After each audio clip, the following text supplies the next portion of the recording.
2 இரும்பு கரங்கள். ராஜவிகாரம்னு பெயர் பெற்றது. இரவு 2ஆம் ஜாமத்துக்கு மேல யாரும் வெளியில கிளம்பக்கூடாதுன்னு தெரியுமோ? அவங்களால எனக்கு என்ன ஆபத்து? பல்லவர்களை பழிக்கு பழி வாங்கினா. பொழுது விடியறதுக்குள்ள நம்ம கோட்டையை விட்டு போயிடணும். கைத்து வழியா மேலே ஏறின பரஞ்சோதி கூரை கிட்ட போனப்ப 2 இரும்பு கரங்கள் தன்னோட புயங்களை பிடிச்சு மேலே தூக்கி விடுறத உணர்ந்தா. மறுகணமே தான் மேற்கூரையில நிற்கிறதையோ தனக்கு எதிரில் பேச வேண்டாம் அப்படிங்கிறதுக்கு அறிகுறியா உதட்டில் ஒத்த விரலை வச்சுட்டு புத்த பிக்ஷு நிற்கிறதையும் பார்த்தா. அவருக்கு பின்னால இன்னொரு இளம் புத்த சன்னியாசி நிற்கிறதும் தெரிஞ்சுது. பெரிய பிக்ஷு ஜாடை காட்டியவுடனே இளம் புத்தன் கைத்தை மேலே இழுத்து சுருட்டி ஒரு காவி துணிக்குள்ள அதை வச்சு கட்டினான்.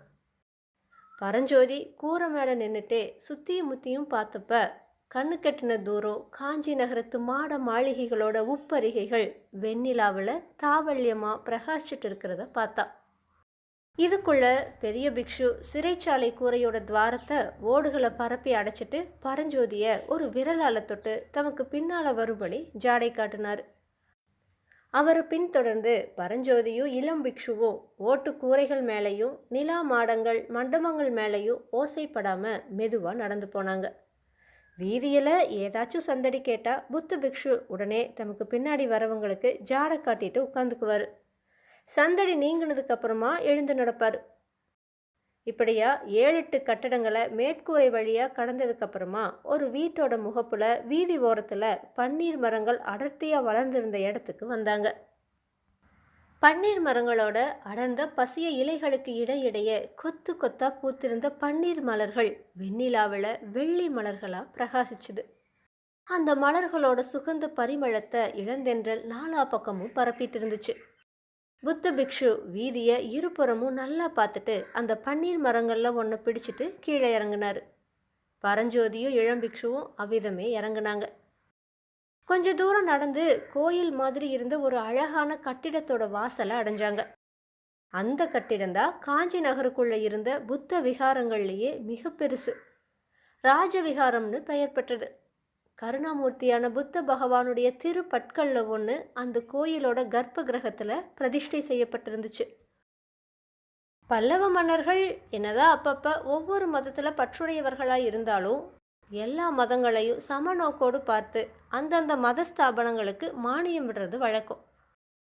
அப்படி ராஜாங்க மானியத்தை பெற்றது தான் ராஜவிகாரம். அது மட்டும் இல்லாமல் காஞ்சியில் சில பெரும் செல்வந்தர்கள் புத்த சமயத்தை பின்பற்றி இருந்தாங்க. அவங்களில் ஒருத்தனான தனதாசன்கிற வியாபாரி தன்னோட ஒரே மக வியாதியாக கிடந்தப்ப பிள்ளை பிழைச்சா ராஜவிகாரத்தை புதுப்பிச்சு தரேன்னு வேண்டுதல் செஞ்சிட்டான். பிள்ளை பிழைச்சதுனால ஏராளமான பொருட்செலவு செஞ்சு விகாரத்தை புதுப்பிச்சான். தாவழியமான முத்து சுண்ணாம்பு பூசப்பட்டிருந்த ராஜவிகாரம் வெண்ணிலாவில் அழகோட வடிவமாக விளங்குச்சு. அதை பார்த்ததும் பரஞ்சோதி, ஆஹா என்ன அழகான கோயில் அப்படின்னு சொன்னான். புத்த பிக்ஷு சற்று நின்று அவனோட வாயை பொத்துனாரு. அந்த சமயத்தில் அவங்க பன்னீர் மரங்களுடைய நிழலை தாண்டி ராஜவிகாரத்துக்கு எதிரில் திறந்த வெளிக்கு வந்திருந்தாங்க. அதே சமயத்தில் ராஜவிகாரத்துக்கு எதிர் வரிசையில் இருந்த கட்டிடங்களோட இருண்ட நிழலில் இருந்து 2 வெண்புறவிகள் வெளிப்பட்டு வந்துச்சு. அது மேலே 2 வீரர்கள் காணப்பட்டாங்க. அதில் ஒருத்தர் நடுவயசுக்காரர், இன்னொருத்தர் வாலிபர். 2 பேரும் பெரிய முண்டாசை கட்டியிருந்தாங்க. 2 குதிரைகளும் ராஜவிகாரத்தை நெருங்கி வந்துச்சு. வீரர்களில் பெரியவன் புத்தம் சரணம் கச்சாமி அப்படின்னு சொன்னான். இளம் பிக்ஷுவோ தர்மம் சரணம் கச்சாமின்னு சொன்னார்.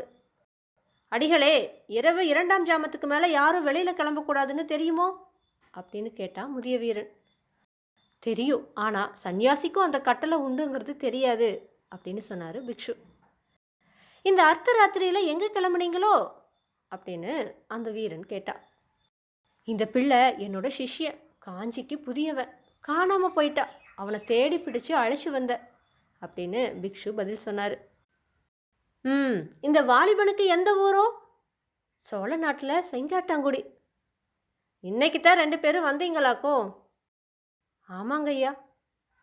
தங்கள் திருநாமம் என்னவோ? நாகநந்தின்னு சொல்லுவாங்க. சரி சரி, இனிமே நள்ளிரவில் கிளம்ப வேண்டாம் சுவாமி. சிஷ்ய பிள்ளைக்கிட்டவும் சொல்லி வையுங்க அப்படின்னு அந்த வீரன் சொன்னான். வீரர்கள் குதிரைகளை தட்டிட்டு போனதுக்கு அப்புறமா 3 பேரும் ராஜவிகாரத்துக்குள்ளே பிரவேசிச்சாங்க. அவங்க உள்ள நுழைஞ்சதும் ராஜவிகாரத்தோட வெளிக்கதவு சாத்தப்பட்டுச்சு. உள்ள வெகு தூரத்தில் கர்ப்ப கிரகம் தீப வரிசைகளால் அலங்கரிக்கப்பட்டிருந்ததை பரஞ்சோதி பிரமிப்பாக பார்த்துட்டு நின்னான். உள்ளே இருந்து வந்துட்டு இருந்த அகில் புகையுடைய வாசனை அவனோட தலையை கிறுகிறுக்க செஞ்சது. புத்த பிக்ஷு அவனோட தலையை தொட்டு, பிள்ளையே, எப்பேற்பட்ட ஆபத்து உனக்கு வந்துச்சு? புத்த பகவானோட கருணையினால் தப்பிச்ச அப்படின்னு சொன்னார். பரஞ்சோதி அவரை ஏறிட்டு பார்த்து, அடிகளே, எந்த ஆபத்தை சொல்கிறீங்க அப்படின்னு கேட்டா. பெரிய ஆபத்து இந்த விகாரத்தோட வாசல்லையே வந்துச்சு. குதிரை மேலே வந்தவங்க யார் தெரியுமா அப்படின்னு பிக்ஷு கேட்டார். எனக்கு எப்படி சாமி தெரியும்? நான் தான் காஞ்சிக்கு புதுசாச்சேன்னு பரஞ்சோதி சொன்னான். பிக்ஷு பரஞ்சோதியோட காதோடு, மகேந்திர சக்கரவர்த்தியும் அவரோட மக மாமல்ல நரசிம்மனும் தான் அப்படின்னு சொன்னார். இப்போ பரஞ்சோதிக்கு உண்மையாகவே தூக்கி வாரி போட்டுச்சு. நிஜமாவா அப்படின்னு வியப்பா கேட்டா. ஆமாம், 2 பேரும் மாறு வேஷம் பூண்டு நகர சுத்த கிளம்பி இருக்காங்க. வேஷம் தரிக்கிறதுல மகேந்திர பல்லவருக்கு இணையானவங்க இந்த பரதக்கண்டத்திலேயே இல்லைன்னு பிக்ஷு சொன்னார். பரஞ்சோதி கொஞ்ச நேரம் ஆச்சரிய கடலில் மூழ்கி இருந்துட்டு, ஆமாம், அவங்களால எனக்கு என்ன ஆபத்து அப்படின்னு கேட்டான். புத்த பிக்ஷு ஒரு கேலி சிரிப்பு சிரிச்சாரு. என்ன ஆபத்துனா கேட்குற? யானை மேலே வேலறிஞ்ச பிள்ளை நீதான்னு அவங்களுக்கு தெரிஞ்சுது. நீ பிழைக்கிறதே கஷ்டம். அந்த சக்கரவர்த்தி குமாரன் இருக்கானே, அவன் எப்பேற்பட்டவன்னு தெரியுமா? இந்த பூமண்டலத்தில் தன்னை விட பலசாலியோ வீரனோ ஒருத்தனும் இருக்கக்கூடாதுங்கிறது அவனோட எண்ணம். அப்படி யாராச்சும் இருந்தால் அவன் கூட மல்யுத்தம் செஞ்சு தோல்வி அடையணும். இல்லைனா யமனுலகம் போக வேண்டியது தான்னு பிக்ஷு சொன்னார். சண்டைன்னு வந்தா நான் ஒன்றும் பின்வாங்க மாட்டேன் அடிகளே. சக்கரவர்த்தி குமாரனாவே இருக்கட்டும், யாராத்தான் இருக்கட்டுமே அப்படின்னு சொன்னான் பரஞ்சோதி. தெரியும் தம்பி, நீ இப்படிப்பட்ட வீரனாக இருக்கிறதுனால தான் உனக்கு ஆபத்தே அதிகம். நீ வேலை எறிஞ்சதால தானே கோயில் யானைக்கு மதம் பிடிச்சது அப்படின்னு பொய் குற்றம் சாட்டி உன்னை தண்டிச்சிடுவாங்கன்னு பிக்ஷு சொன்னார்.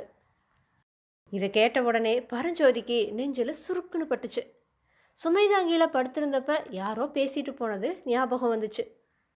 நாகநந்தியோட வார்த்தைகளில் இதுவரைக்கும் நம்பிக்கை இல்லாதவனுக்கு இப்போது கொஞ்சமாக நம்பிக்கை உண்டாச்சு.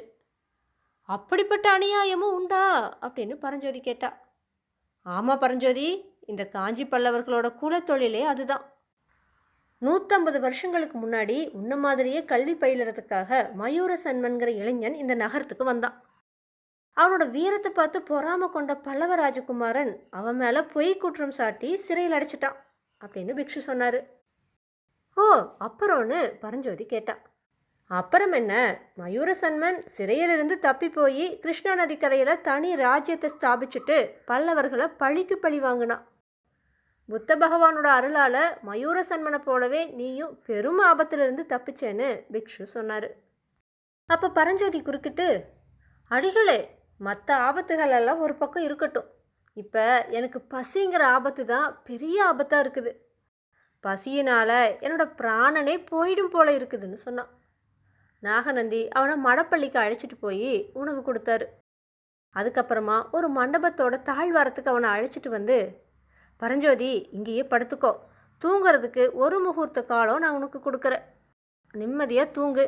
உனக்கு வந்த ஆபத்து இன்னும் முழுசாக நீங்கிடலை. பொழுது விடியறதுக்குள்ளே நம்ம கோட்டையை விட்டு போயிடணும் அப்படின்னு சொன்னார். பரஞ்சோதி அப்படியே அந்த மண்டபத்தோட தளத்தில் சாஞ்சா. அடுத்த நிமிஷமே நித்ரா தேவி அவனை ஆட்கொண்டா. இத்தோடு 9வது அத்தியாயம் நிறைவடைஞ்சிருச்சு. பரஞ்சோதிக்கு வந்த ஆபத்து நீங்கிடுச்சுன்னு நினச்சோம். ஆனால் புத்த பிக்ஷுவோ பரஞ்சோதிக்கு இன்னும் ஆபத்து காத்துட்டு இருக்குதுன்னு சொன்னார். அது என்ன? அதையெல்லாம் நம்ம அடுத்தடுத்த பதிவுகளில் பார்க்கலாம். 10வது அத்தியாயத்தோடு நான் உங்களை அடுத்த பதிவில் சந்திக்கிறேன்.